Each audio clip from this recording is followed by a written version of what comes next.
On June 1st, 2009, Air France Flight 447 fell out of the sky. It plunged 38,000 feet into the Atlantic Ocean, killing everyone on board. For years, investigators were baffled. This plane was an Airbus A330, one of the most advanced, highly automated machines ever built. The engines were working. The wings were intact. So, why did it fall? Well, the answer is terrifying, and it's directly relevant to everyone who uses AI today. The answer is that the pilots forgot how to fly. They had become so dependent on the autopilot and so trusting of the system that when the sensors failed, they panicked. They pushed the nose of the plane up when they should have pushed it down instead. They fought the physics because they had no mental model of where they were. Essentially, they had become passengers in their own plane.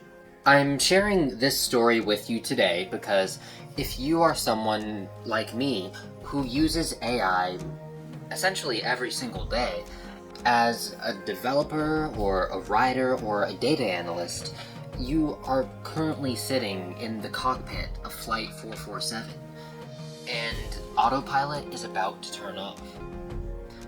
This is the current AI paradox. We are told that AI will make us faster, that it makes us superhuman, and in the short term, yes, that is in some ways true. The autopilot on an Airbus is fantastic. It handles the boredom and it handles the routine. The same exact way that the frontier LLMs handle boring or repetitive coding tasks. But the problem arises when you begin to rely on AI for too many things, and you effectively shut off your own cognitive abilities as a result. It's in effect known as automation bias. You've likely felt this before, but on a much smaller scale. Think about GPS, or the first time that you drove in a new city using Google Maps or using Waze. You followed the blue line. Turn left here, turn right there, and you arrived perfectly. But what if I took away your phone immediately afterwards? Would you still be able to find your way back home? I know I definitely would not be able to. And why is this? Because you aren't really navigating. You're simply following a path that's been laid out for you. And neuroscience even shows that when we use GPS, the hippocampus, the part of the brain that assists with spatial memory, actually shuts off. We offload all of our cognitive effort to the machine, and because of this, we don't use the skill, so we lose it. So take this same exact GPS effect and apply it to your career. Apply it to coding or to writing. When you ask a machine to generate a function and you just copy and paste it because it looks correct, you are essentially just following the blue line. You're not necessarily building the mental map of the logic. You're not understanding all of the dependencies. You're just complying. So then, the storm hits. I like to call this the black box failure. The AI hallucinates, or the library code becomes outdated or depreciates, or the system throws an error not present in the LLM's training data and it's not able to solve it. Suddenly, the blue line disappears, the red light flashes, and the machine effectively says, "I don't know what to do. You take the control." This is where the tragedy happens, because you have spent the last year vibe coding or just copying and pasting essays. You don't know the flight dynamics of your own application. You don't even understand your own writing style. You look at the code or you look at the writing, and it looks like something someone else wrote. You can try to fix it, but like the pilot on Flight 447, you're a lot more likely to pull back on the stick. You add more code, you prompt again, you complicate the logic, when you should be pushing the nose down, simplifying and debugging.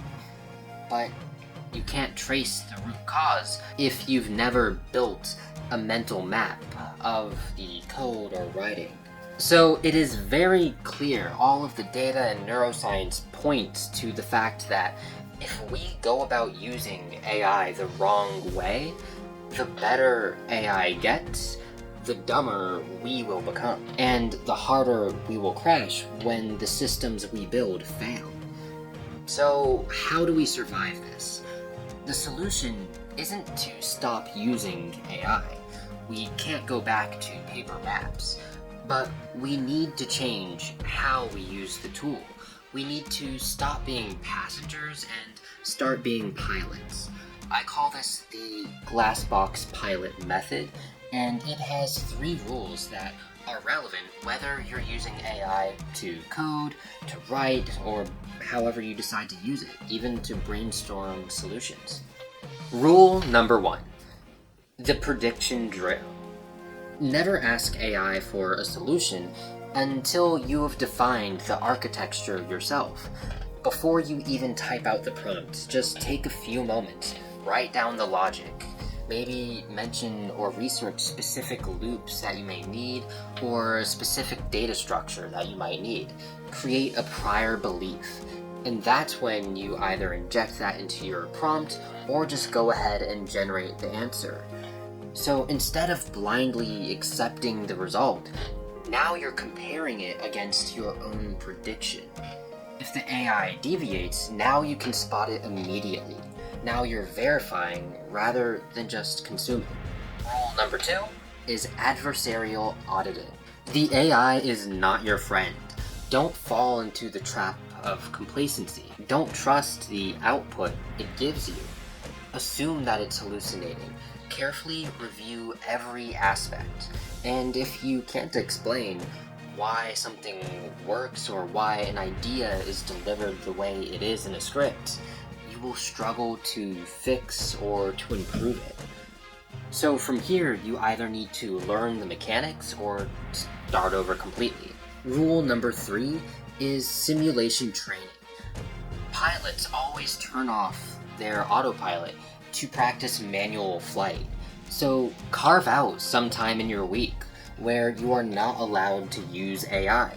Write a video script from scratch. Build the function from memory. Yes, it will feel slow, and it will be painful. Just like driving without GPS feels frustrating. But that pain is your brain waking up. That pain is your hippocampus growing. That pain is you learning how to fly. The future belongs to the builders, but not the ones who just prompt. It belongs to the ones who can intervene, the ones who know what to do when the screen goes black. So don't be a passenger, be a pilot, and keep your plane in the air. That's it for today. I hope you really enjoyed this video, and be sure to like and subscribe for more content just like this.